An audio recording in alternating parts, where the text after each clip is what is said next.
Hi there everybody and welcome back to the channel. Today we're working on our Aethervoid Pendulum from our Malign Sorcery box, and it's going to be a real quick and simple paint job for this guy here, and we're going to go with a little bit of a darker kind of theme with the wispies and the magical energies kind of coming off the back as this thing's like, you know, slicing through the battlefield here. So lots of kind of deep metallics, and yeah, it's going to be pretty sweet. So let's get to it right away. I'm going to start off with a black primer. So we're going to use the GW black, and obviously we want kind of a matte finish to it in there as well, and then we'll get it painted all up. So we'll get it primed and we'll be right back. Okay, you can see that we've got the Aethervoid Pendulum all kind of done up in black, just straight up black primer, and immediately we can see some of the details that are in here, which is really nice. Lots of little nooks and crannies for all the wash to kind of settle into all that. We're going to go with this kind of dark black magic, to contrast this very kind of bright, gold and kind of silver pendulum that's kind of coming through. So the first step we're going to do is we're going to start on our kind of these vapors, these these kind of mystical, magical energies. And I'm going to do that because in here we've got a whole bunch of these little extra kind of points that are going to be tricky to get to. So we're going to paint the larger kind of area first, and then we'll be able to just kind of sneak into these individual areas in here. Okay, so let's get going with that. The first color we're going to use is Eshin Gray. And the reason we're going to do that is because it's, very close to black. As a matter of fact, it's sometimes a better black than black for our little projects here. But I'm going to take a little bit of paint here, just throw it on my palette and smooth it out. And so I'm not going to be dry brushing, but I'm just essentially going to be over brushing, not being too over the top on getting stuff in all the nooks and crannies. So just going for this kind of over brush, which is a pretty sloppy technique, all things being equal. And we're going to start, make sure that we start at the beginnings of each of these little effects and go about 2/3 of the way down the effect. And it's not going to be across the model, it's going to be on each of the individual pieces. So some of the shorter ones here, we'll go 2/3 on that. And it doesn't have to be perfect, obviously, but it is nice to have that just that kind of cool fade, and we will be coming back. And you can see even on the stuff that's drying already, it's already starting to take on that kind of mystical look and appearance to it. Okay, so I'll work on this on both sides, and I'll make sure that I'm getting those 2/3 in.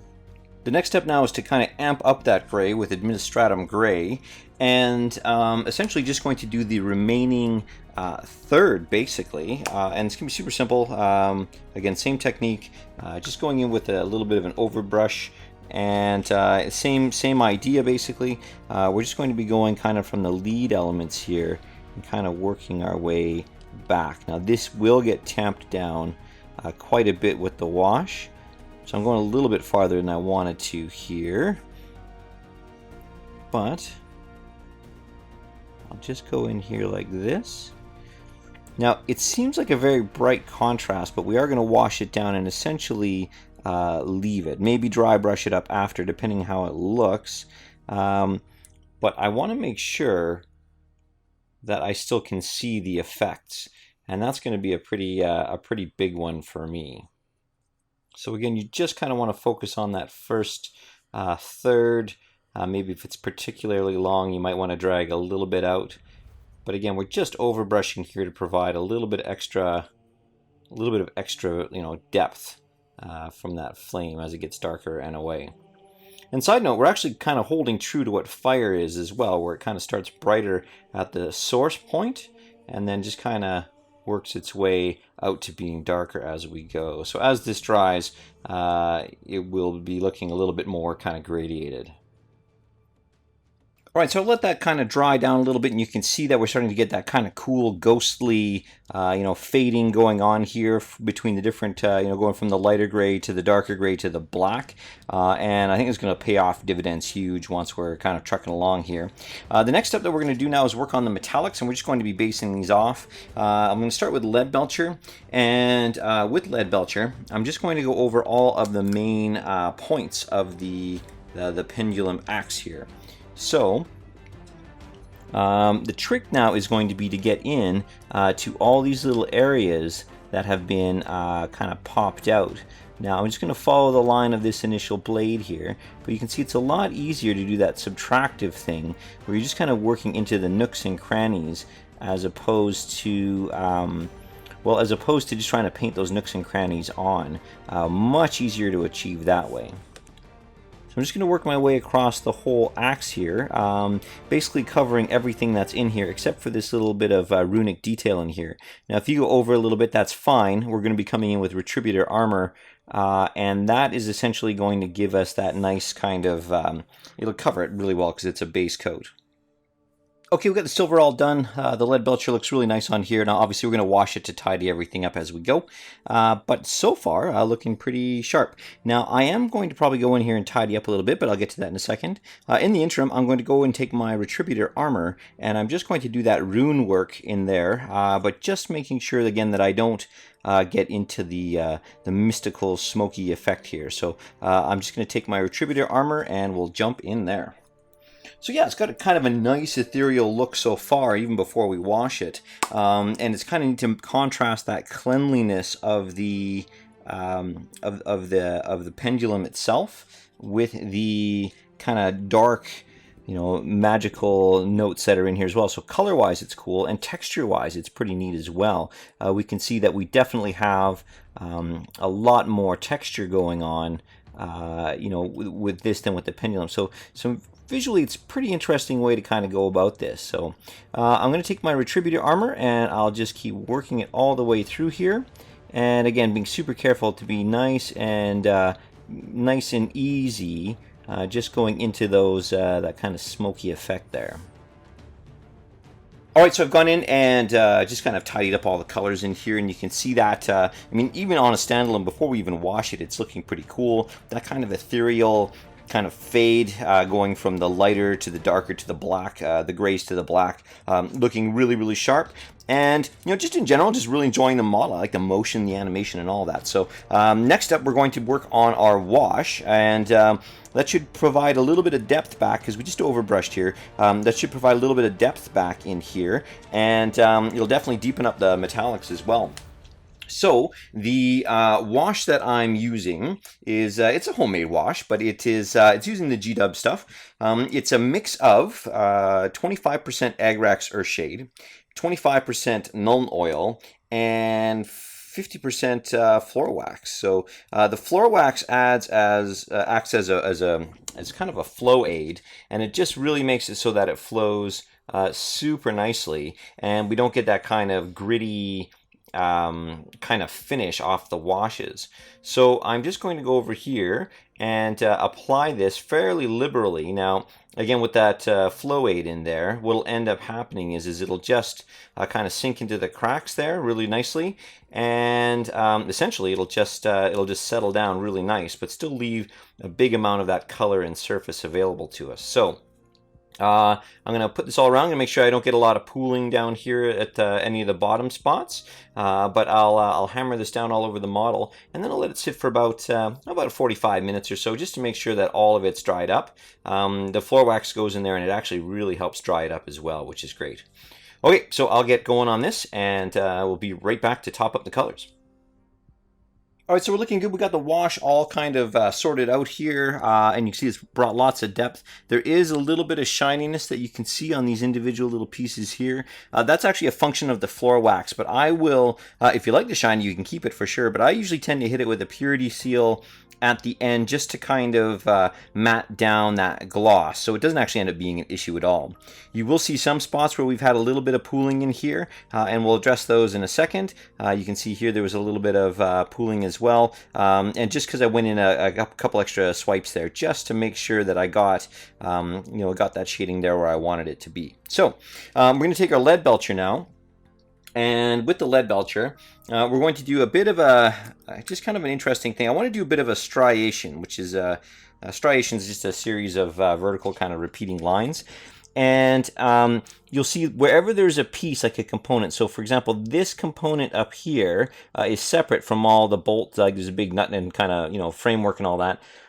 For the bottom, I'm going to striate up, kind of down facing up. So I'm just going to do this.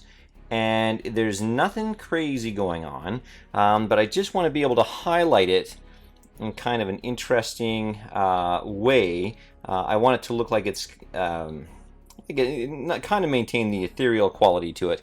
But you'll see that number one, I'm leaving all of that depth in there for these. But number two, I'm just going up here and just kind of doing those striations, those lines, just to give it a little bit of an uneven texture because it won't be perfect. So I'll do that on these vertical pieces as well. And again, making sure that I don't lose track of any of that shading that we have going on in here.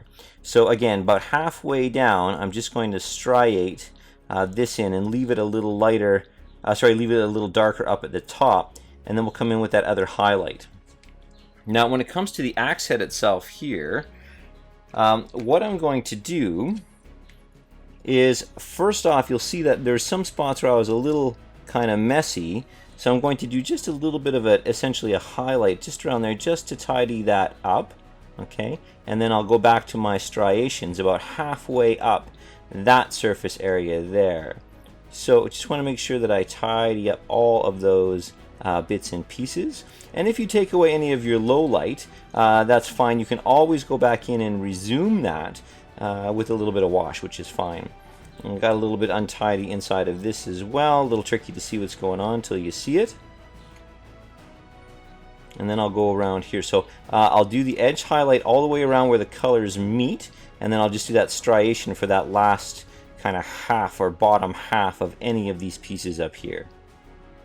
Alright, so we brought back lots of that color here with that silver, and it's really kind of bringing that depth back, taking away a little bit of the shading in here, so I might just come back in with a bit of wash to touch it up. But I'm going to keep going on with the metallics anyways, and then I'll just kind of tidy up a little bit later. So what I'm going to do now is I'm going to use my Runefang steel here, and we're essentially going to bring down the highlight for the metallics, for the silver, and with this, it's going to be essentially, we're going to do the same kind of striated technique, except we're going to do it on the top thirds of the model here. So similar to what we were going kind of ground up, we're now going to come down, and that should give us a nice kind of rolling color. And I don't want it to be like a solid block of the silver. I just want to kind of get that striated shape down, just to kind of blend or fade that light into the dark, while still keeping a little bit of that mid-range tone. And it's metal, right? It's old kind of, old school forged metal, so I don't think it really needs to be, in particular, very, very clean in any way. And that actually might take a little bit away from the model itself. So, again, just in all these kind of vertical areas here, I'm just going to striate on the main areas. Okay.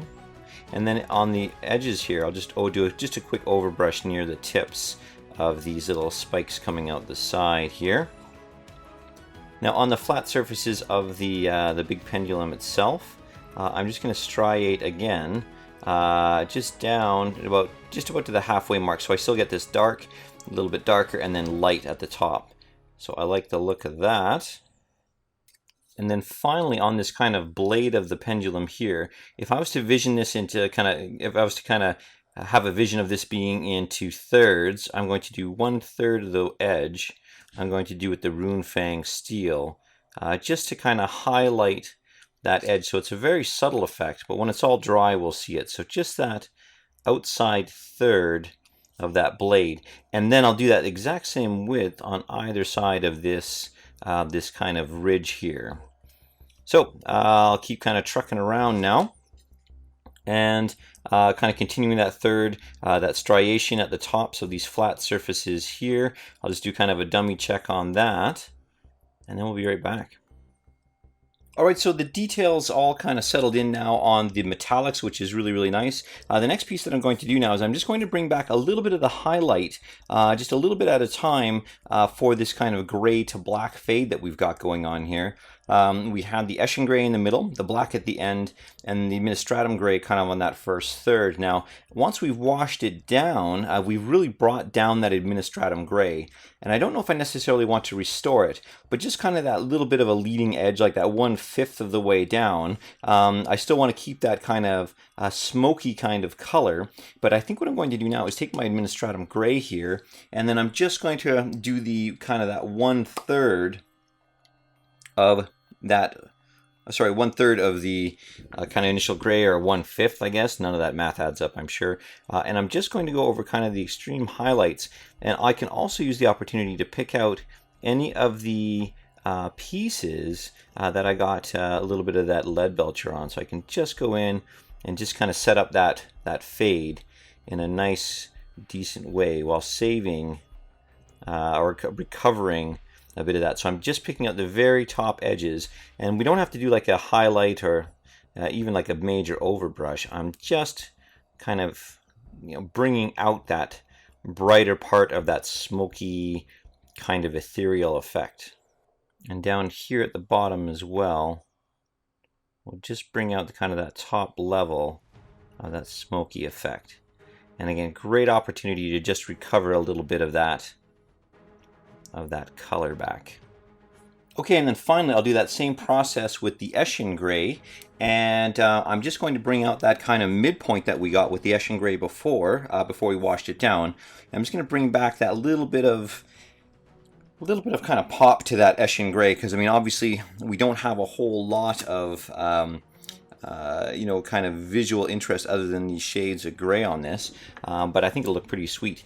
So we went kind of the bright Administratum down to the washed down Administratum. Then we'll start with the bright Eshin Gray, or the not brighter, I don't know if it's necessarily bright, but that kind of larger, more intense focus on the gray, and then it'll fade to the washed Eshin Gray, and then finally it'll go to the black.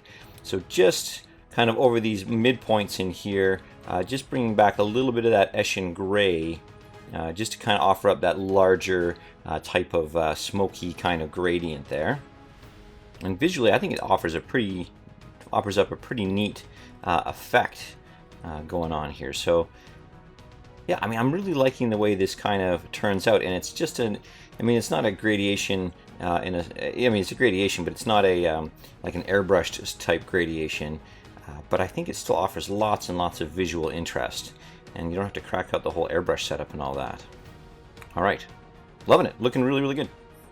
All right, so with the colors all done, I'm really liking the way that this fade kind of happens here. It's nice. It's fairly bright. I mean, for essentially what's a black effect, it looks really, really nice. Now, the next thing I'm going to do is grab my Micron pen here, and it's kind of an optional thing. We could always kind of go in and pin wash it with with a detail brush and all that.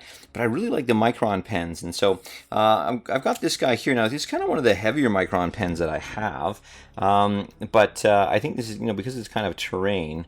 I'm going to want that sharp definition for this piece. So anywhere that two colors meet, okay, or anytime that there is like a new texture where there's a ridge or a bump or something like that, I'm going to come in here with the pen and just kind of black line that in. Now this is again one of the larger pens. I don't really use this guy for like detail models all that often, but there's some pretty hard, pretty big lines in here, and I just want to make sure I just kind of capture that line. So again, anywhere two colors meet or a texture happens, that's where I'll apply the pen. All right, with the black lining all done, we can see that the model's finished here. I just went in and did up the base as per the Grasslands kind of basing video there. It's nice. It provides consistency across most of the army, so this thing rolling across the field. You also know whose is yours, whose is whose at the end of the day, which is kind of cool. But loving the model, like, not bad for a template, right? Having kind of a new and interesting way to basically what you could do with a piece of paper. But I love the fact that we have this cool, interesting model. It's sweeping across the field as it's just cleaning up all the enemies and potentially your guys as well. Loving the color gradation that we got on in here. It's nice seeing kind of a black magic thing and contrasting against such a cool, bright, metallic piece. So yeah, I'm really happy that the way it turned out. So now this is one of many pieces that's going to be in that Malign Sorcery box. So I'm hoping to keep iterating through these as we're doing the other painting videos. They don't take up a lot of time to put together, which is really nice. You can focus on your armies, and but you still get a nice, decent result out of the deal. So that's it for this one, guys. Thanks a lot for watching. Hope it was of value. That's really important to me that you guys enjoy this. And obviously, if you like the video, hit that like button. It helps get the video out there. It really helps get the channel out there and helps with the Google Analytics. So hammer away on that like button if you could. If you want to see more videos like this and you haven't already subscribed, feel free to jab that subscribe button, and you'll get notifications of all our future videos. And if you hit that little bell as well, you get it on all your devices, which is even better. So that's it for this one. Thanks a lot for watching, and we'll catch you in the next video.